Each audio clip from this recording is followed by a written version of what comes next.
في لحظة كلمة من ربنا قلبت حياتها كلها، والعجيب إنها ما سألتش ليه ولا إزاي.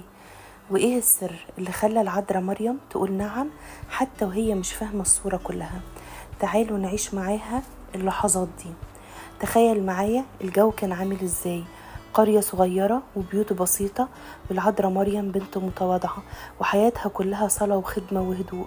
فجأة وبدون أي مقدمات نور غير عادي يملى الغرفة، والملاك جبرائيل يقف قدامها. مشهد سماوي في وسط الحياة العادية. الملاك بيبتسم ويقول: السلام لك أيتها الممتلئة نعمة، الرب معك. أي إنسان مكانها كان ممكن يتلخبط ويحس إن دي رؤية أو حتى يتراجع بخوف، ولكن العذراء نظراتها كانت ثابتة وفيها رهبة وفيها استعداد تسمع لحد الآخر.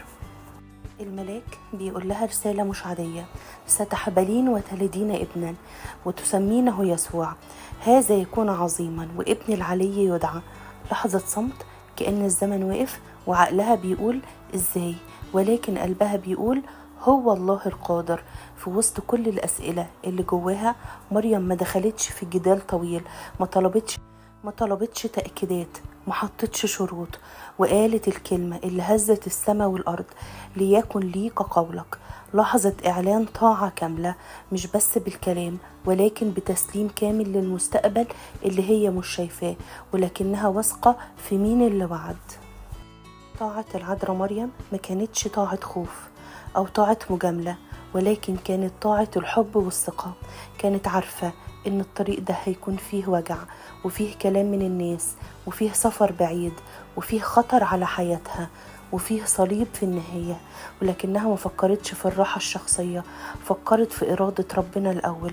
طاعة العذراء مش بس خلتها أم المخلص، لكنها علمتنا ان الايمان الحقيقي هو اني اقول نعم حتى لما ما يكونش عندي كل الاجابات. طاعتها كانت جسر وصل بين السماء والارض وبين وعد الله وتحقيق الخلاص. بعد ما قالت العذراء ليكن لي كقولك، حياتها اتغيرت بالكامل. اتحركت بسرعة لزيارة إليصابات وهي حامل بالمعجزة اللي الملاك أخبرها بيها. الرحلة كانت طويلة ومتعبة، ولكن قلبها مليان تسبيح.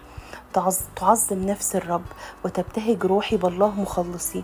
هنا بنشوف ان الطاعة مش بس قرار لحظة، ولكن هي مسيرة، وكل خطوة في الطريق كانت طاعة جديدة، وكل موقف كان امتحان جديد، ولكنها كانت بترد بنفس الإجابة: نعم يا رب.